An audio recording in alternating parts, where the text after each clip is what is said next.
दुनिया है जहाँ लोग पानी की बूंद बूंद को तरस रहे हैं। डेली का काम बिना पानी के करने पर मजबूर हैं। कैसे करेंगे, क्योंकि उन्हें पीने तक का भरपूर पानी नहीं मिल रहा। लेकिन जैसा हमेशा होता है ना, अमीरों के पास चाहे दुनिया में कैसी भी मुसीबत क्यों ना आ जाए, उन्हें परेशानी नहीं होती। वैसा ही कुछ यहाँ पर भी है दोस्तों।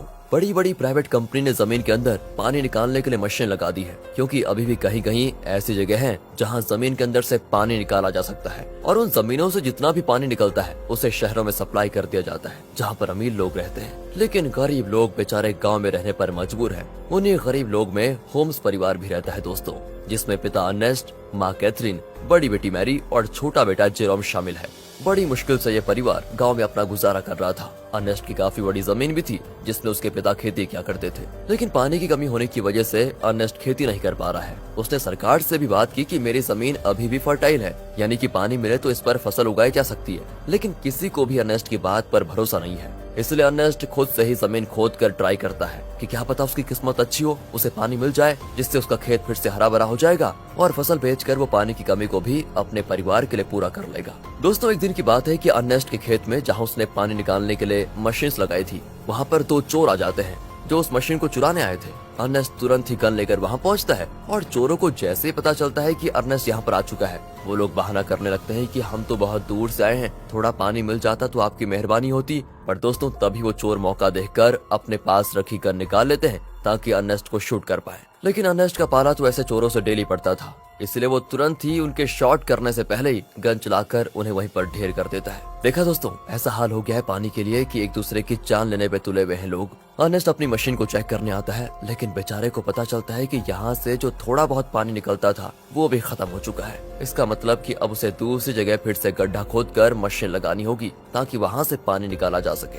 अर्नेस्ट अब जेरोम के साथ वाटरमैन के पास जाता है। दोस्तों, वाटरमैन ऐसे लोगों का ग्रुप है जो प्राइवेट कंपनी के लिए काम करते हैं, बड़ी बड़ी मशीनों को लगाना ताकि अंदर से पानी निकाला जा सके, और ये पानी शहर में सप्लाई किया जाता है। वैसे अर्नेस्ट इन लोगों को शराब या खाने पीने की चीजें डिलीवर करने का काम करता है। वो शहर से सारी चीजें अपने गधे पर लाद कर लेकर आता है और इन वाटरमैन को दे देता है। उन्हीं वाटरमैन में मैक्स नाम का एक आदमी भी शामिल है, जिससे अर्नेस्ट की थोड़ी अच्छी पहचान होती है। अर्नेस्ट मैक्स से कहता है कि देखो भाई, तुमने यहाँ बड़ी मशीन लगाने का काम शुरू कर दिया है। यहाँ से थोड़ी दूर मेरा खेत है जहाँ पानी आता था वैसे, लेकिन तुम्हारे यहाँ वो बड़ी मशीन लगाने की वजह से जो थोड़ा बहुत पानी मेरे खेत को मिलता था, अब वो भी बंद हो गया है। क्या तुम अपनी इन बड़ी मशीनों की लाइन दूसरी जगह नहीं लेकर जा सकते? मैक्स कहता है कि ये तो मेरा काम नहीं है, तुम्हें बात करनी है तो तुम हमारे बॉस से जाकर कर सकते हो। अर्नेस्ट को पता होता है कि बॉस तो उसकी सुनने वाला है नहीं, इसलिए वो बेचारा अपना छोटा सा मुंह लेकर जेरोम के साथ घर आने के लिए निकल आता है। लेकिन जब इंसान की किस्मत खराब हो तो उसके साथ बुरी चीजें होने में टाइम नहीं लगता। ऐसा ही अर्नेस्ट के साथ भी हो जाता है। आते समय उसके गधे का पैर पत्थर से टकराने की वजह से वो नीचे गिर जाता है और गिरने की वजह से उसकी एक टांग टूट जाती है।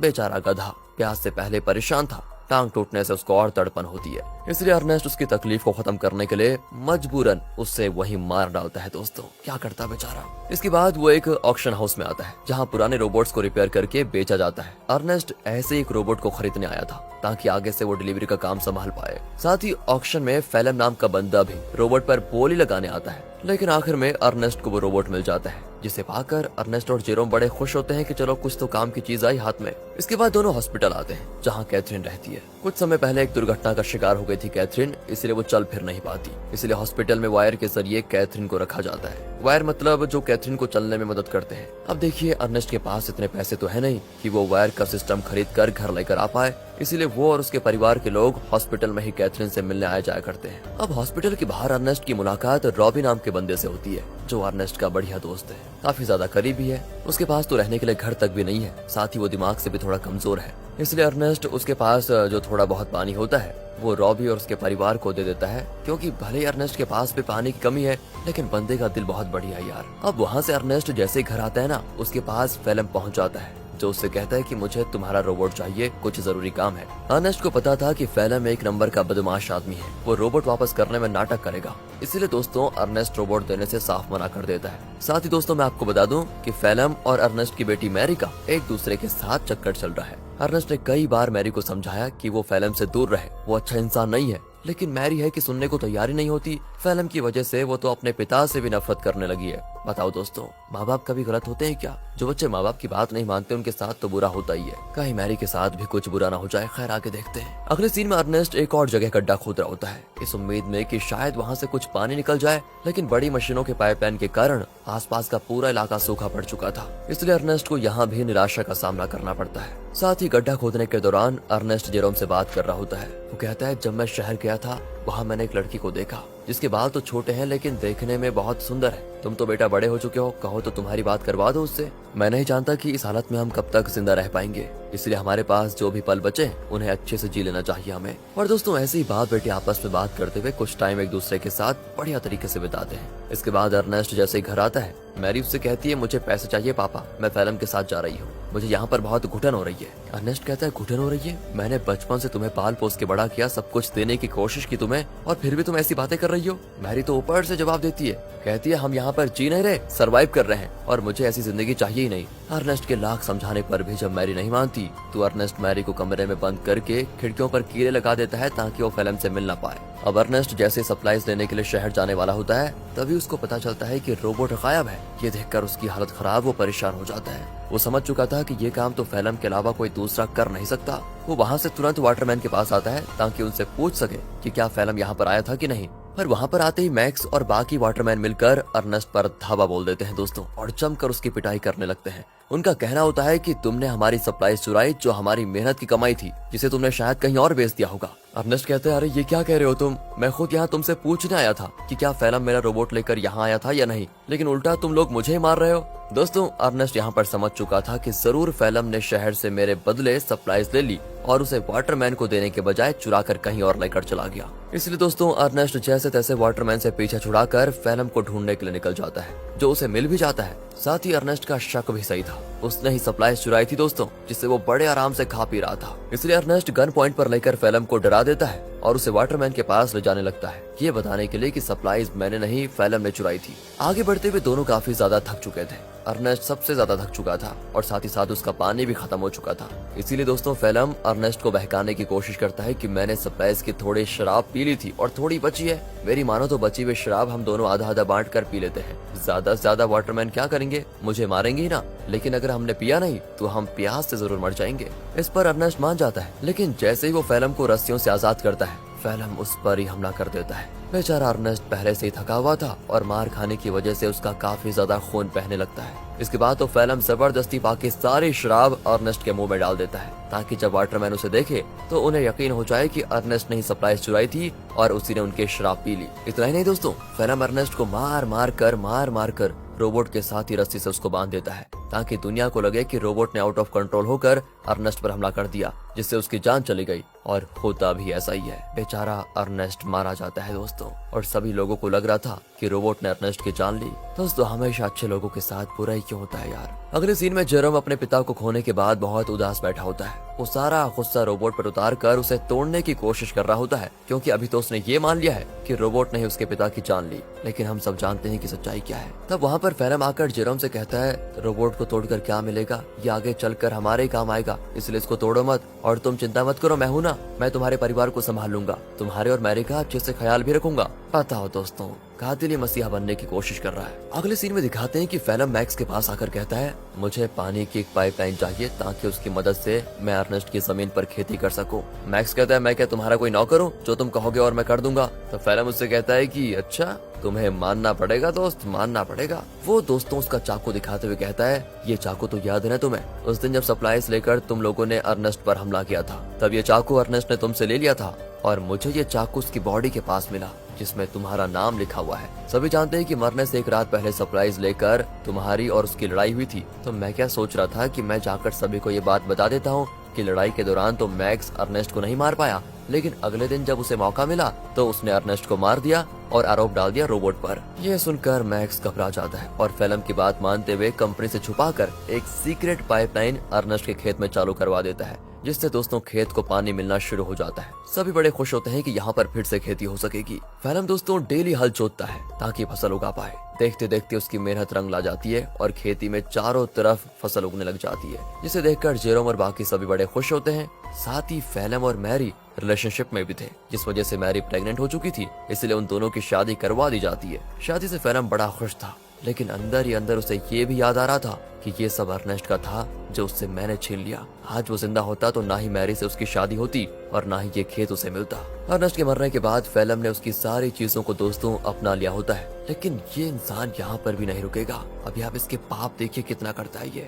अगले सीन में बैंक से कुछ कर्मचारी आते हैं जो फेलम के पैरों तले जमीन खिसका देने वाली बात बताते हैं कि जमीन पर तुम्हारी फसल होगी है। उस जमीन को अर्नेस्ट ने गिरवी रखा था, वो तो मर गया, इसलिए अब ये जमीन बैंक की होती है और इसमें जो फसल होगी है वो भी बैंक के पास ही जाएगी। फेलम कहता है नहीं, ऐसा नहीं हो सकता, ये बात तुम्हें पहले बतानी चाहिए थी जब यहाँ पर फसल नहीं उगी थी उस समय, और अगर तुम पहले बता देते तो मैं कोई दूसरी जमीन देख लेता। लेकिन दोस्तों बैंक वाले नहीं मानते, वो कहते हैं कि 1 हफ्ते के अंदर अगर पैसे नहीं मिले तो इस जमीन को तुम भूल जाना। इतना कहने के बाद वो चले जाते हैं। फेलम तो परेशान हो चुका था कि अर्नेस्ट ने तो मुझे बेवकूफ बना दिया, बेकार ही कहेगा, जमीन तक गिरवी रखी है, बताओ अब पैसों का बंदोबस्त कैसे कर पाऊंगा। बताओ दोस्तों, ये तो वही बात हो गई, उल्टा चोर कोतवाल को डांटे। खैर अब फेलम जेरोम से कहकर रोबोट ले जाने लग जाता है। वो कहता है मैं रोबोट को बेचने जा रहा हूँ ताकि इससे मिले पैसों से बैंक वालों का उधार चुका पाऊँ। लेकिन दोस्तों फेलम शरीफ आदमी नहीं था, वो रॉबी के पास आता है, वही रॉबी दोस्तों जो काफी ज्यादा करीब है, और वो उसे बहाने से साथ में ले जाता है कि मेरे साथ चलो, मैं तुम्हारे लिए पानी वगैरह का बंदोबस्त करता हूँ। इसलिए बेचारा रॉबी अपने बच्चे को लिए फेलम के साथ चला जाता है। लेकिन मैंने कहा था ना दोस्तों, फेलम के पापों का घड़ा भरा नहीं है। वो धोखे से बेचारे रॉबी के बच्चे को बेच देता है, जिनसे मिले पैसों को वो बैंक वालों को दे देगा। अब इसकी खबर जैसे रॉबी को लगती है, वो फेलम से झगड़ा करने की कोशिश करता है, लेकिन जहाँ पर फेलम ने बच्चे को बेचा था वहाँ झगड़ा वगैरह करने का रूल नहीं होता। बच्चा बिक गया तो डील कभी नहीं टूटेगी, इसलिए वो बदमाश लोग रॉबी को शूट करके मार देते हैं दोस्तों। साथ ही वो फेलम को भी शूट करने की कोशिश करते हैं, क्योंकि उन्हें तो लगा था कि फेलम रॉबी की परमिशन के साथ उसके बच्चे को बेच रहा है। इसलिए फेलम जैसे तैसे अपनी जान बचाकर दोस्तों वहाँ से भाग ही जाता है। साथ ही वो रोबोट को वहीं छोड़ देता है, क्योंकि उसे जेरोम को भी तो बताना है कि ये पैसे बच्चे को बेचकर नहीं बल्कि रोबोट को बेचकर आए हैं। क्या कहें दोस्तों, कितना बुरा आदमी है यार फेलम। तभी तो दोस्तों अर्नेस्ट अपनी बेटी मैरी को मना कर रहा था इसके साथ रहने के लिए। अगले सीन में बैंक को पैसा देने की वजह से जमीन फिर से फेलम की हो जाती है, तो वहीं रोबोट आगे बढ़ते हुए अपने ओरिजिनल ओनर के पास जाने के लिए निकल पड़ता है, क्योंकि जब वो बदमाश लोग फेलम और रॉबी को शूट कर रहे थे तो कुछ गोली रोबोट को भी लग गई थी, जिससे हुआ ये कि रोबोट की डिफॉल्ट सेटिंग ऑन हो गई और इसीलिए वो अपने ओरिजिनल ओनर के पास जा रहा है जो कि शहर में रहता है और ओनर का नाम है कैल्विन। वो जैसे उस रोबोट को देखता है तो बिल्कुल हैरान हो जाता है कि ये किसका रोबोट घूमकर वापस मेरे पास आ गया। उस रोबोट पर दोस्तों अर्नेस्ट का नाम लिखा हुआ था, इसलिए कैल्विन रेडियो के जरिए अर्नेस्ट से संपर्क करने की कोशिश करता है ताकि वो आगे आए और अपने रोबोट को वापस लेकर जाए। जेरोम तो जैसे ही रेडियो को ऑन करता है तो बिल्कुल हैरान हो जाता है कि फेलम ने तो कहा था कि उसने रोबोट को बेच दिया, अब ये कैल्विन बता रहा है कि रोबोट उसके पास है। इसलिए दोस्तों वो डिसाइड करता है कि अगर कैल्विन रोबोट वापस देना चाहता है तो कोई नहीं, ये तो बहुत अच्छी बात है, मैं जाकर उसको ले लेता हूँ। अगले सीन में जेरोम को रॉबी की पत्नी दिखाई देती है, जो रॉबी और उसके बच्चे के वापस न आने पर सदमे में जा चुकी थी।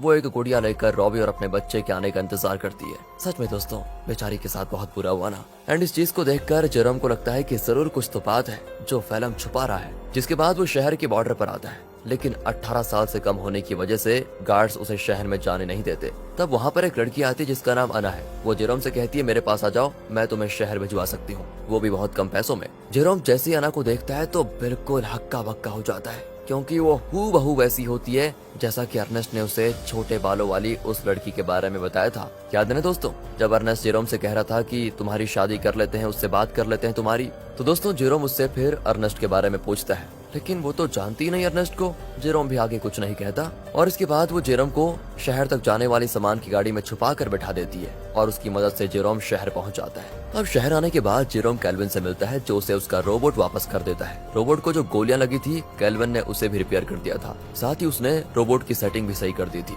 तब जेरोम जैसे ही रोबोट को ध्यान से देखता है तो पता चलता है कि इसमें तो कैमरा लगा हुआ है जो कि लेजर बीम की मदद से वीडियो रिकॉर्ड करता है। वीडियो साफ रिकॉर्ड तो नहीं होता, लेकिन इतनी क्लियर जरूर होती है कि उसे देखा जा सके। और तब उन वीडियोस में जेरोम को उसके अर्नेस्ट के साथ बिताए हुए पल दिखाई देते हैं जिन्हें रोबोट ने रिकॉर्ड कर लिया था। उन्हीं वीडियो में दोस्तों वो वीडियो भी होती है जब फेलम अर्नेस्ट को मार रहा था और रस्सी से बांधकर उसे रोबोट के साथ जोड़ दिया था। इस चीज को देखकर जेरोम को एकदम से सदमा लगता है। उसे सच्चाई का पता चल चुका था कि उसके पिता का मरना कोई एक्सीडेंट नहीं था, बल्कि फेलम की सोची समझी साजिश थी। इसलिए वो रोबोट को लेकर वापस घर आ जाता है और आते ही फेलम को ये नहीं बताता कि उसको सब कुछ पता चल गया है, क्योंकि अगर मैरी को मालूम पड़ा कि ये सब फेलम ने किया तो वो तो सदमा बर्दाश्त नहीं कर पाएगी। ऊपर से वो प्रेग्नेंट भी है। इसीलिए जेरोम एक प्लान बनाता है। वो फेलम से कहता है कि मैंने रेडियो पर सुना कि रॉबी तुम्हें बुला रहा है। अब ये सुनकर फेलम परेशान कि रॉबी तो मर चुका है, ये कौन सा रॉबी बुला रहा है। इसलिए वो कहता है कि शायद वो कोई दूसरा फेलम होगा जिसके लिए वो रॉबी बोल रहा है। अब प्लान फेल होता देखकर जेरोम एक लेटर लिखता है फेलम को,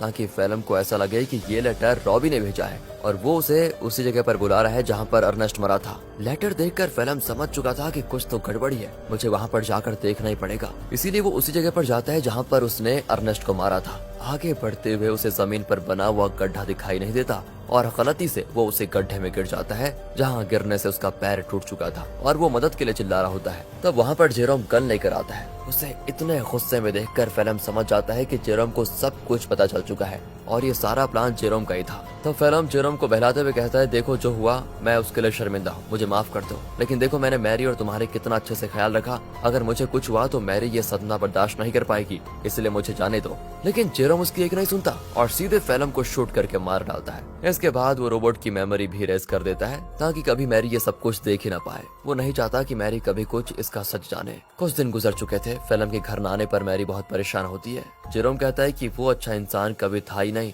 तुम्हें छोड़कर वो भाग गया। और ये सुनकर मैरी एकदम उदास हो जाती है और अपने दिल से फेलम के लिए प्यार खत्म कर देती है। दोस्तों, उल्टा वो उससे नफरत करने लगती है। जेरोम ने बड़ी शांति से अपना बदला ले लिया। इसके बाद जेरोम और मैरी घर चलाना शुरू करते हैं, क्योंकि खेत उन्हें मिल चुका था। उन्हीं फसल को बेचकर वो पैसे जमा करेंगे ताकि अपनी माँ को हॉस्पिटल से घर लेकर आए। और इसी मिक्स फीलिंग के साथ दोस्तों ये मूवी यहाँ पर खत्म होती है। बाकी